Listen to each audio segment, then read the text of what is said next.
Alright, so here we're doing a really large RTU unit.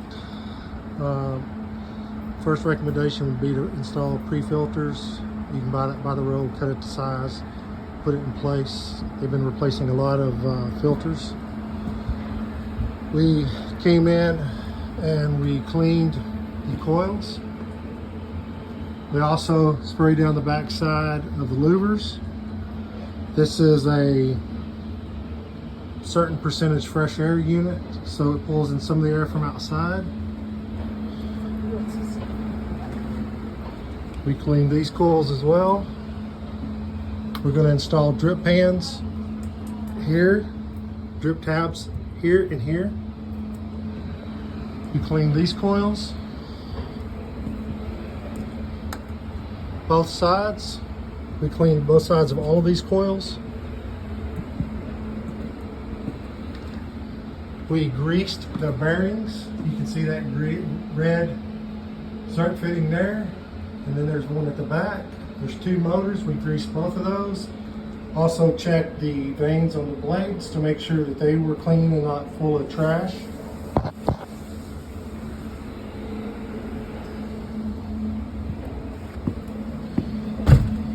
One thing that everybody needs to understand is when they're done with an area, they need to clean that area, whether it is the roof, which you can see here, we cleaned this part of it. This was the grime and stuff that actually came out of these units on the coils. We're going to spray that down and clean that out, but if you don't clean that up, then as soon as it dries out, the unit comes on, it's just going to suck this stuff right back into your roof.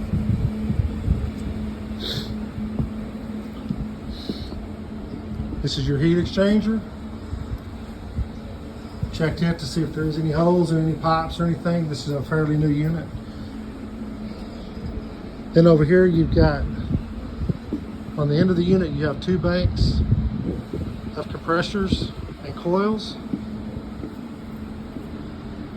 The first thing that needs to be done is all of the service valve caps need to be replaced to this type right here. This is a brass compression. Needs to be put on and tightened down. Be sure that when you're doing that, if you have a valve like this, that you secure this side here before you tighten that cap so you don't break that. We sprayed down these coils. As you can see, we sprayed down the inside of the unit.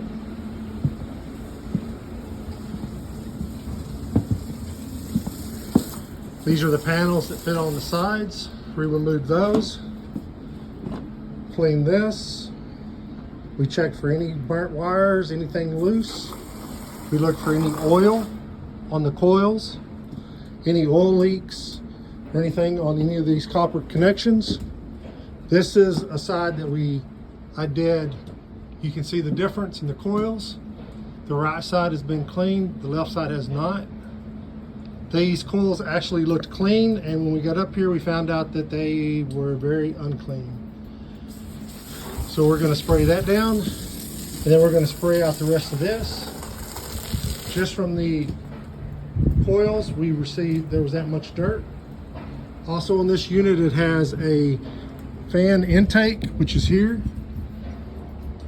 or intake there, and exhaust here.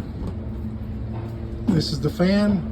We checked all of these VFDs for any loose wiring, any codes, anything that shows up. We took the filters. There's a filter behind this one, and then there's a filter at the top. We washed those out, and now we're going to reinstall those.